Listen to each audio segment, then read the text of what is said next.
पूर्ण वैराग्य जाचे, वसिष्ठा परिज्ञान योगेश्वराचे, कवी वाल्मिका सारिका मान्य ऐसा, नमस्कार माझा श्री सद्गुरु रामदासा. जय जय रघुवीर समर्थ. मनाचे श्लोक. श्लोक क्रमांक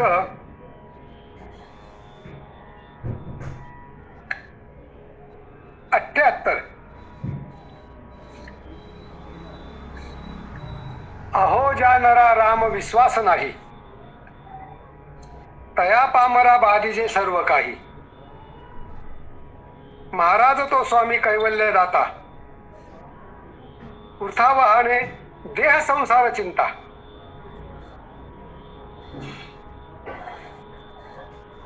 अतिशय स्वामींनी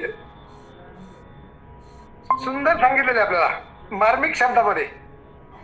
अहो, अहो म्हणजे उद्देशून म्हटलेलं आहे. उद्देशून काय म्हटलेलं आहे? अहो ज्या नरा, म्हणजे या विश्वामध्ये जे कोणी आहेत त्यांना जर या रामनामावरती विश्वास नसेल, त्या भगवंत परमात्म्यावरती विश्वास नसेल ना, तर त्याला काय होईल? तया पामरा बाधीचे बाधा होणे म्हणजे काय? ते दुःखच होणार ना. आणि प्रत्येकाला सुख पाहिजे, दुःख कोणालाच नको. आपण म्हणतो ना, या सुखाकारणे देव वेडावला. देवाला सुख पाहिजे तिथं आपण आपल्या पामराची काय करताय हो? आपण तर रात्रंदिवस सुखाच्या पाठीमागे लागलेलो आहे. आणि आपलं कशी आशा आहे की त्या बैलाच्या मानेवर जो असतो त्या जुवाच्या समोर काही अंतरावरती गाजरं बांधलेली असतात किंवा गवताची पेंडी असते, आणि तो जसा जसा पुढे चालेल तशी तशी ती पेंडी पुढे चालते. त्याचं तोंड काय तिथपर्यंत पोहोचत नाही, पण मनामध्ये आशा असते की एक ना एक दिवस तोंड पोचेल, आणि तोंड कधीच पोचणार नसतं ते. म्हणजे ती काय असते? एक आशा असते. आणि सगळं जग ह्या आशावरती चाललेलं आहे. ठीक आहे, आशावरती चालायला काय हरकत नाहीये, परंतु ही आशा करत असताना त्यासाठी प्रयत्न काय आहेत बरं? जे प्रयत्न जे आहेत ना, ते वृथा प्रयत्न आहेत म्हणतात. वृथा म्हणजे काय आहे की खोटे प्रयत्न. वाळूच्या कणरगडीचा तेल हिगळे, तर साध्य ते साध्य करिता सायास अभ्यास तुका म्हणे. कौन सुखाच कठीण जगमाही, जो नाही होईत आता तुम पाही. जगातली कुठलीच गोष्ट अशक्य नाहीये, पण ती शक्य कधी आहे की तुम्ही तन मन धन ओतून एखादी गोष्ट केली तर ते सत्यामध्ये उतरेल ना. समर्थ रामदास स्वामी सांगतात, ज्या माणसाला रामावर विश्वास नाही त्याला पीडा विघ्न हे होणारच. त्याला अनेक संकट येत राहणार, आणि तिच्या संकटाचा जर सामना करायचा असेल, महाराज तो स्वामी कैवल्य दाता. एकदा हातामध्ये तुमच्या परीस आला, मग बाकीची चिंता काय हो? हातामध्ये परीस आला, बाकीची चिंता करायची गरज नाहीये. वृथा वाहने देह संसार चिंता. जसं हातामध्ये परीस आल्यानंतर तुम्ही हवं त्यावेळेस तुम्ही सोनं बनवू शकता, तसं एकदा भगवंत तुमचा झाला, तो कैवल्य दाता जो आहे ना, तो एकदा तुमचा स्वामी झाला, मग तुम्हाला भय चिंता कशाची हो? तुम्हाला सर्व गोष्टी काय आहेत ना, ते विनासायास मिळतील. पण त्याच्यासाठी काय करावं लागेल? अगोदर सायास करावं लागतील. आणि ते सायास कसे असतील?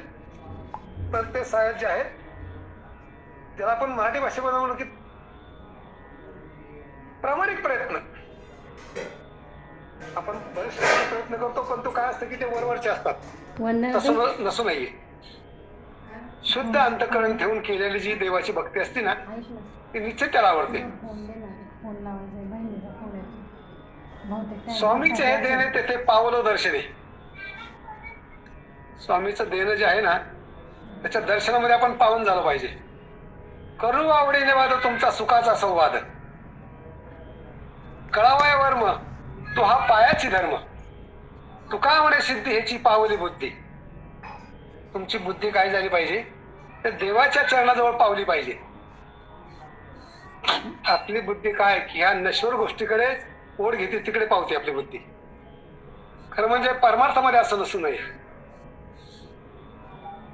स्वामित्वाची वर मी आसोनी जवळी, काही जाणो मोळी गुणासवे. स्वामित्वाचं जे काही वर्म आहे ना ते जाणलं पाहिजे.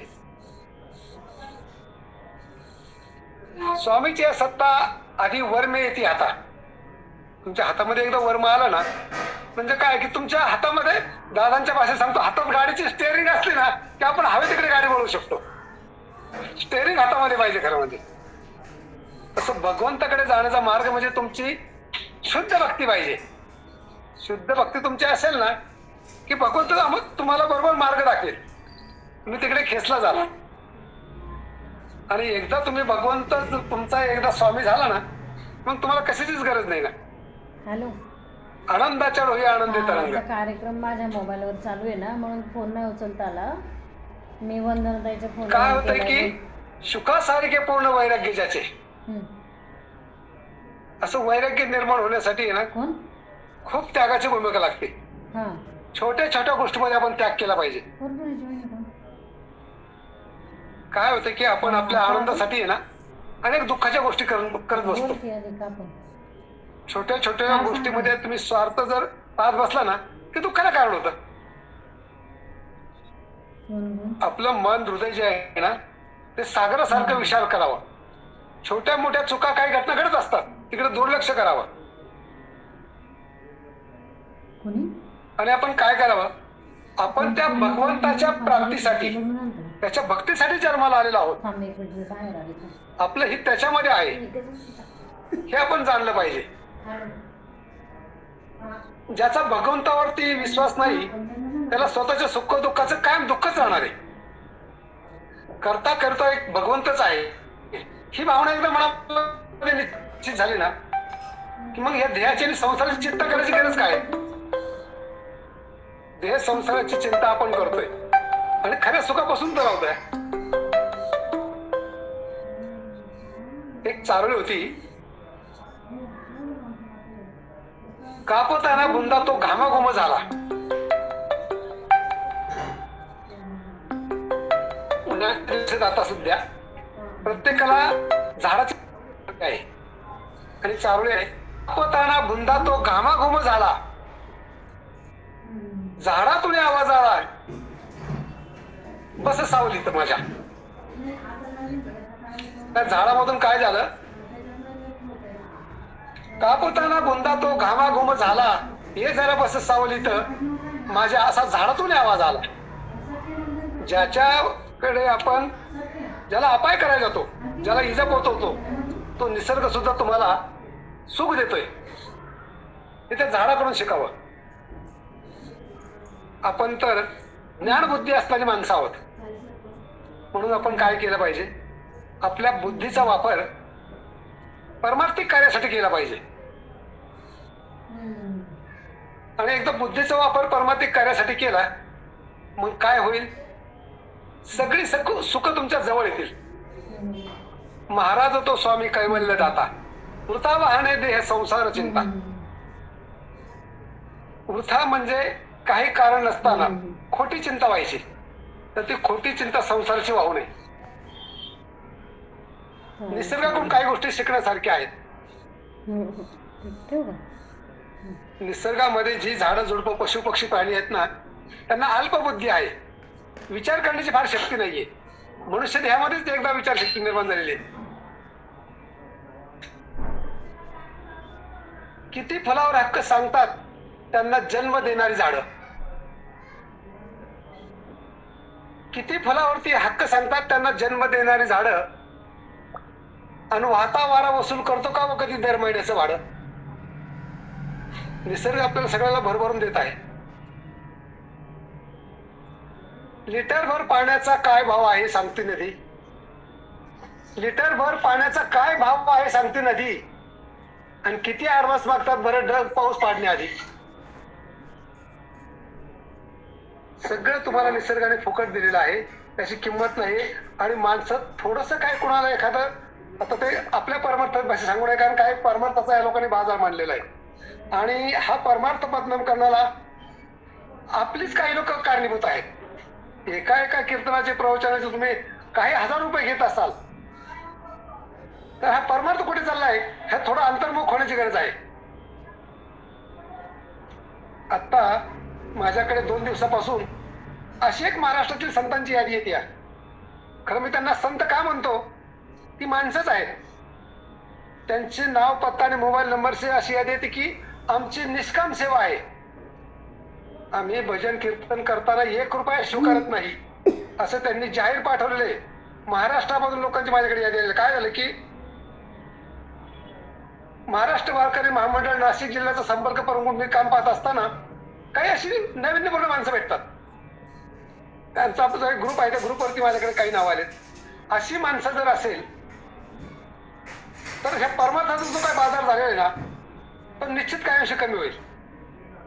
गेल्या 100 वर्षापासून म्हणजे दुंडा महाराज देगलूरकर झाले, तुमचे अनेक काही संत होऊन गेले. आता याच्यानंतर 100 वर्षामध्ये का संत निर्माण झाले नाही, याला कारण काय की या लोकांनी, पुढच्या लोकांनी परमार्थाचा बाजार मांडला. दांडेकर मामांच्या काळामध्ये सांगा बरं किती पैसे घेत होते चिंतनाचे. ही लोक स्वतःच्या पैशांनी बैलगाडीमध्ये प्रवास करून लोकांची सेवा देऊन त्यांनी जे काही दिलं असेल मिरची चटणी ते स्वीकारून मान आणि दंभ हा सगळा सोडून त्यांनी सेवा केली. आणि आत्ताच्या काळामध्ये प्रचंड पैसा आलेला असताना माणसं परमार्थाचा बाजार करतात आणि ते ह्या परमार्थाला बदनाम करतात. आणि असं परमार्थाला जर तुम्ही बाजार मांडला तर काय होईल, महाराज तो स्वामी कैवल्य दाता तुम्हाला कधी भेटेल बरं मला सांगा. तुमच्या मनामध्ये जर शुद्ध भाव नसेल ना तर भगवंत कधीच भेटणार नाही. तुम्ही किती वर्ष जन्म घ्या. जोडून या धन उत्तम व्यवहार आहे तुकाराम महाराजांनी सांगितलेलं आहे. तुकाराम महाराजांनी दोन्ही सांगितलेलं आहे, जे द्रव्य देती घेते ते दोघे नरका जाती आणि जोडून या धन उत्तम व्यवहार आहे. आता उत्तम व्यवहार कसा करायचा तर ती माणसं जे काही देतील तो प्रसाद म्हणून स्वीकारायचा आणि त्याच्याबद्दल मनामध्ये कुठलाही विषाद निर्माण होऊ द्यायचा नाही. याला म्हणतात उत्तम व्यवहार. आजच्या चिंतनामध्ये आपण याच ठिकाणी शिवेला विराम देऊया. जय जय रघुवीर समर्थ.